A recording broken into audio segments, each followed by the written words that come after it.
Welcome students. I am Rekha HG, Assistant Professor of History, GFGC Vijayanagar, Bangalore. Session 50, Semester 6. I will be explaining map, historical importance of the map, and for the contemporary world students. So we will start with the Tel Aviv. This is an important historical place located in Israel.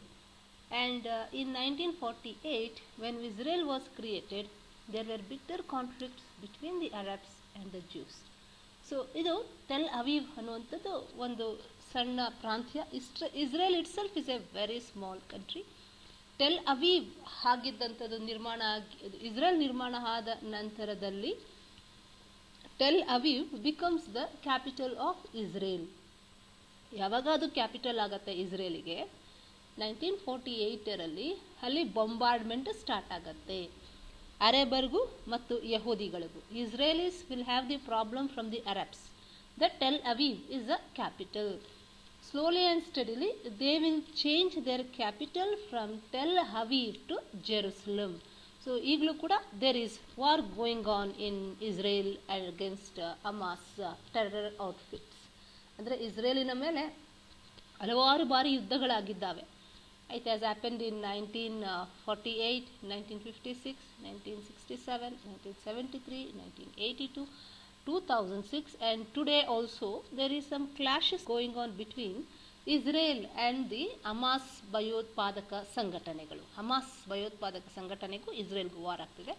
It's happening even in the Tel Aviv also.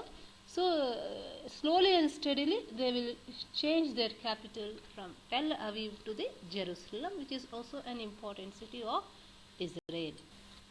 Colombo, we all know it is a capital of Sri Lanka.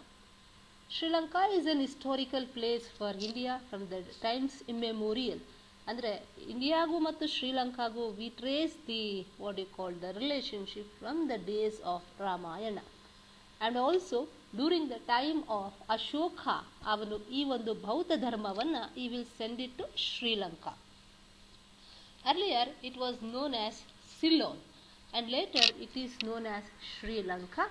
And Colombo is the capital of Sri Lanka. And the SAARC summit was held here in Colombo. SAARC ಸಮ್ಮೇಳನವನ್ನು ಆಯೋಜನೆ ಮಾಡಿದಂಥ ಬಾಂಗ್ಲಾದೇಶಿನ ಅಧ್ಯಕ್ಷ India, Pakistan, Afghanistan and other countries, Maldives and Bhutan are the members of the SARC. So SARC ಶೃಂಗಸಭೆ ಕೂಡ ಕೊಲಂಬೋದಲ್ಲಿ ನಡೆದಿರುವಂಥದ್ದು.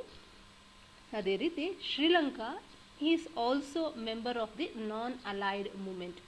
ನಾನ್ aligned ಮೂಮೆಂಟಿನ ಒಂದು member ಆಗಿರೋದ್ರಿಂದ ಇಲ್ಲಿ 1976ರಲ್ಲಿ ನ್ಯಾಮ್ ಶೃಂಗಸಭೆ ಕೊಲಂಬೋದಲ್ಲಿ ನಡೆಯುತ್ತೆ. ಅದೇ ರೀತಿ it is also a great Buddhist centre. You all know that Hinayana ಮತ್ತು ಮಹಾಯಾನ ಬೌದ್ಧ ಧರ್ಮ. ಸೊ ಹೀನಯಾನ ಬೌದ್ಧ ಧರ್ಮವನ್ನು ಪ್ರಚಾರಕ್ಕಾಗಿ Ashoka will send this children to Sri Lanka and also to certain extent they move around the capital of Sri Lanka also. Okay,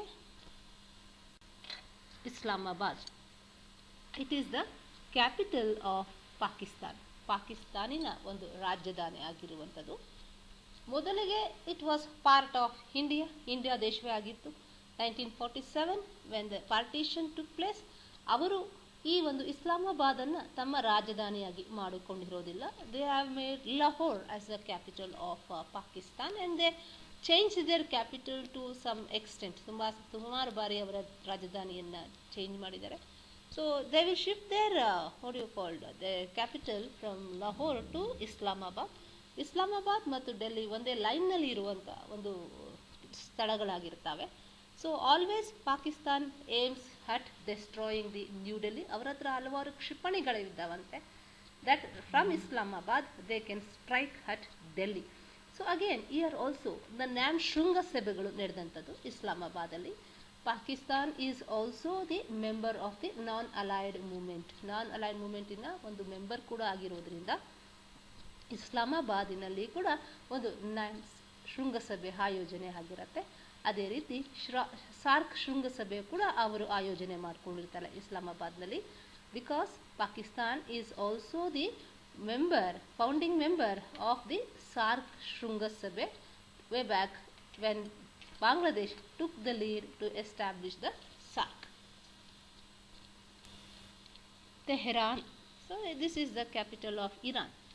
Iran ಒಂದು ಕಾಲಕ್ಕೆ it was known as the Persia, ಭಾಳ ಒಂದು ಬಲಿಷ್ಠ ರಾಷ್ಟ್ರ. Means it was very powerful country. ಗ್ರೀಕರಿಗೂ ಮತ್ತು what you called ಪರ್ಷಿಯಾದವರಿಗೂ there was a great war in ancient world. ಆ ಕಾಲಕ್ಕೆ ಬಹಳ ಬಲಿಷ್ಠರಾದಂಥ ರಾಷ್ಟ್ರ. ಗ್ರೀಕ್ಗೆ ಉತ್ತರಿಸ್ತಾ ಇದ್ದಂಥದ್ದು ಏಕೈಕ ರಾಷ್ಟ್ರ ಅಂತಂದರೆ it was Persia, very strong. ಹಾಗಾಗಿ ಪರ್ಷಿಯಾದ ದಾಳಿ ಕೂಡ ಇಂಡಿಯಾ ಮೇಲೆ ಆಗಿರುತ್ತೆ. ಲೈಕ್ ಫಾರ್ ಎಕ್ಸಾಂಪಲ್ ಸೈಪ್ರಸ್ ದಾಳಿ ಕೂಡ ಇಂಡಿಯಾ ಮೇಲೆ ಆಗಿರುತ್ತೆ. ಸೊ ಈಗ ಆಗಿನ ಪರ್ಷಿಯಾ, ಈಗಿನ ಇರಾನ್, ಇರಾನಿನ ರಾಜಧಾನಿ ತೆಹರಾನ್ ಅಂತ ಹೇಳ್ತೀವಿ. So Tehran second world war ಟೈಮ್ನಲ್ಲಿ ಏನಾಗಿರುತ್ತೆ ಅಂತಂದರೆ ಅಲ್ಲಿ ಒಂದು ಸೈನ್ಯವನ್ನು ನಿಲುಗಡೆ ಮಾಡಿರ್ತಾರೆ. ಯಾರು ಅಂತಂದರೆ Russia, not exactly Russia, it is France, Britain, ಅಮೇರಿಕಾದವರು ಅಲ್ಲಿ ಒಂದು ಸೈನ್ಯವನ್ನು ನಿಲುಗಡೆ ಮಾಡಿರ್ತಾರೆ. For a simple reason, Germany ದಾಳಿ ಮಾಡಬಹುದು ಇರಾನಿನ ಮೇಲೆ ಅಂತ. ಆದರೆ ಆ ಸೈನ್ಯವನ್ನು ವಾಪಸ್ ಪಡ್ಕೊಳ್ಳೋದಿಲ್ಲ. ರಷ್ಯಾನು ಕೂಡ ಇನ್ವಾಲ್ವ್ ಆಗಿರುತ್ತೆ ಸೈನ್ಯ ಇಡೋದ್ರಲ್ಲಿ. ರಷ್ಯಾ ಹೇಳುತ್ತೆ ರಷ್ಯಾ ಆ ಸೈನ್ಯವನ್ನು ವಾಪಸ್ ತಗೊಳ್ಳೋದಿಲ್ಲ 1946 ಆದರೂ ಕೂಡ. ಆಗ ಇರಾನ್ನವರು ಕೇಸ್ ಹಾಕಿದಾಗ ಕೇಸು ಇವರಂತೆ ಆಗುತ್ತೆ, ಇರಾನ್ ಕಡೆ ಆಗುತ್ತೆ. ವಿಶ್ವಸಂಸ್ಥೆ ಕದನ ವಿರಾಮವನ್ನು ಅಂದರೆ ಇನ್ಸ್ಟ್ರಕ್ಟ್ ಕೊಡುತ್ತೆ, Russia go out of the Tehran ಅನ್ನೋ ಅರ್ಥದಲ್ಲಿ. So 1979 there was opposition against Shah by Ayatollah Khomeini. ಮತ್ತು ಕೋಮಿಯಾನಿ ಪವರಿಗೆ ಬರ್ತಾನೆ. ಸೊ ಕೋಮಿಯಾನಿ ಪವರ್ಗೆ ಬಂದಾಗ ಒಂದು ಇಸ್ಲಾಮಿಕ್ ಮಯ ಆಗತ್ತೆ ಆ ಒಂದು ರಾಷ್ಟ್ರ. Strict adherence of Islamic religion is introduced in Iran after a sort of revolution of Islam in Iran, particularly Tehran. ತೆಹರಾನ್ನಲ್ಲಿ there was okay, so these are all the important aspects of the Tehran. Rio de Janeiro. This is also an important place in Brazil, not Buenos Aires ನಲ್ಲಿರುವಂಥದ್ದು. ಇಲ್ಲಿ ಭೂಶೃಂಗಸಭೆ ನಡೆಯುತ್ತೆ.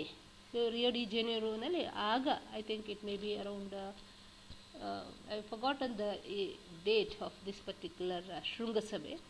So ಇಲ್ಲಿ ಶೃಂಗಸಭೆ ಆಗುವಂಥದ್ದು ಒಂದು ಹವಾಗುಣ ಬದಲಾವಣೆ ಮತ್ತು ಓಝೋನ್ ಪದರದ ನಾಶ ಆಗುವಂಥದ್ದು ಮತ್ತು depletion of ozone layer, the climatic changes, pollution, drying up of what you called rivers and melting of the ocean, what you called this poles, northern poles and southern poles. All this with regard to this, there is one earth ಭೂಶೃಂಗ ಸಭೆಯನ್ನು ಆಯೋಜನೆ ಮಾಡ್ತಾರೆ. The 20th anniversary of Stockholm Conference on Human Environment and Development came to be known as Earth Summit. ಈ ಒಂದು ಸಮಿತನ್ನು earth ಸಮಿತ್ ಅಂತ ಕೂಡ ಕರೀತಾರೆ.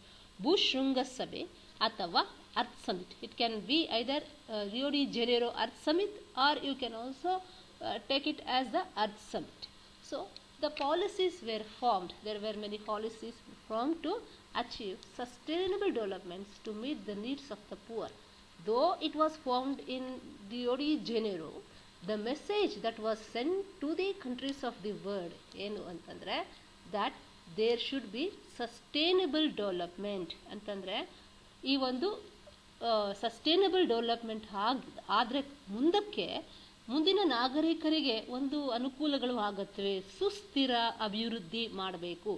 ಪ್ರತಿ ಒಂದು ದೇಶ ಕೂಡ ತಮ್ಮ ಒಂದು ಕ್ಲೈಮೆಟಿಕ್ ಕಂಡೀಷನ್ ಆಗಲಿ ಮತ್ತೊಂದು ತಮ್ಮ ಒಂದು ಸಂಪತ್ತಾಗಲಿ ಅದು ಸುಸ್ಥಿರವಾಗಿ ಡೆವಲಪ್ ಆಗಬೇಕು.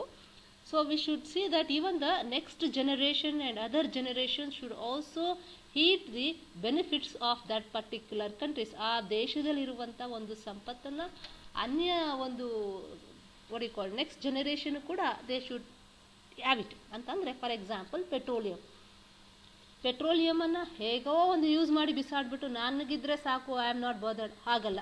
ಇನ್ನು ಹಲವಾರು ತಲೆಮಾರುಗಳು still many generation should come and have this particular resources. So ಆ ರೀತಿ ಒಂದು ಸುಸ್ಥಿರವಾಗಿ ಒಂದು ಡೆವಲಪ್ ಮಾಡಬೇಕು ಅನ್ನೋ ಒಂದು ಇಂಟೆನ್ಷನ್.